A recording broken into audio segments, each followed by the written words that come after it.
Hi, it's Larry here of Xbox Live's Major Nelson here at Airtight Games for Xbox Wire. Now, it's always really exciting when you get your hands on a game for the very first time. Today, I got to do just that with Murdered Sole Suspect. Now, this is a detective thriller game where you play a detective that is killed and you have to solve your own murder from the afterlife. We got a chance to talk to the team. Let's take a look.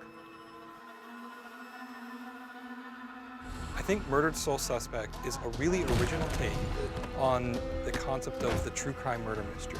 But in the case of our game, what if you died and now you had to solve your own murder?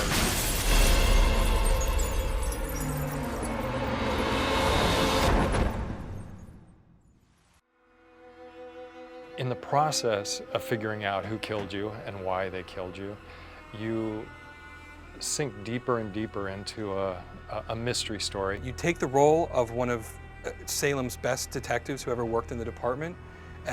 You take away all of his normal natural abilities and you give him these supernatural abilities, and you ask him to find ways to investigate crime scenes in completely new and original ways that only he as a ghost would be capable of.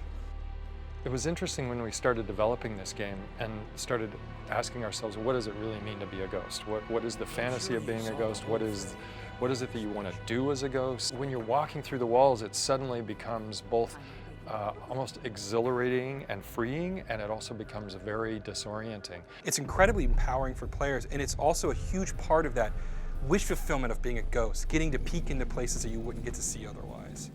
All right, boys, place your bets and hope your luck improves. Just as Ronan is discovering this as he investigates this, so will the player.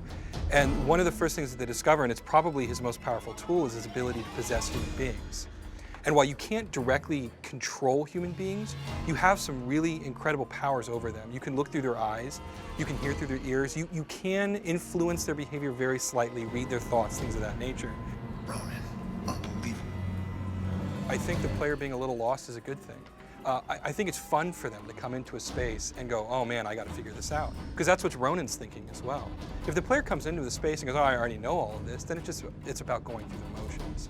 But if you ask them to make some decisions, force them to do some lateral thinking, that aha moment, once they figure it out, it becomes that much more gratifying. A lot of our prototyping was around how do you make it interesting for the player to do an investigation and come to those conclusions themselves, as opposed to just handing them the exact answer when you manage to gather, 4 different things that you needed.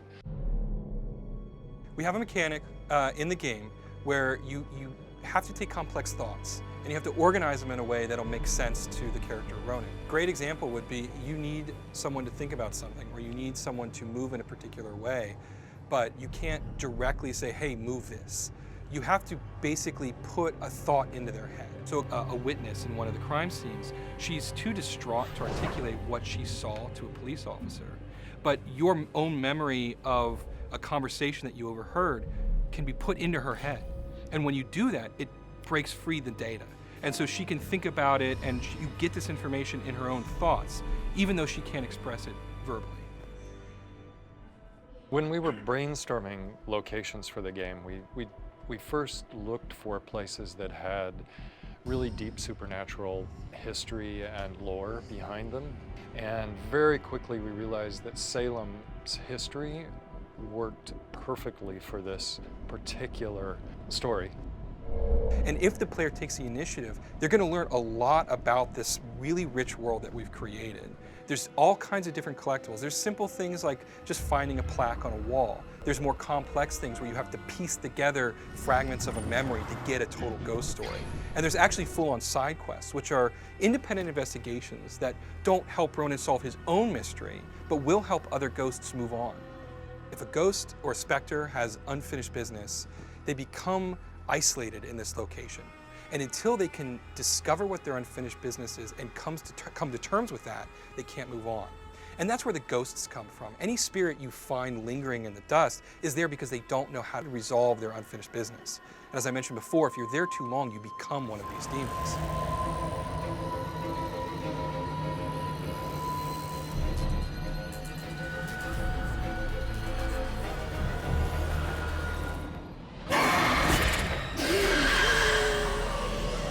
I I think the thing that we're most personally proud of is creating this really rich, complex world.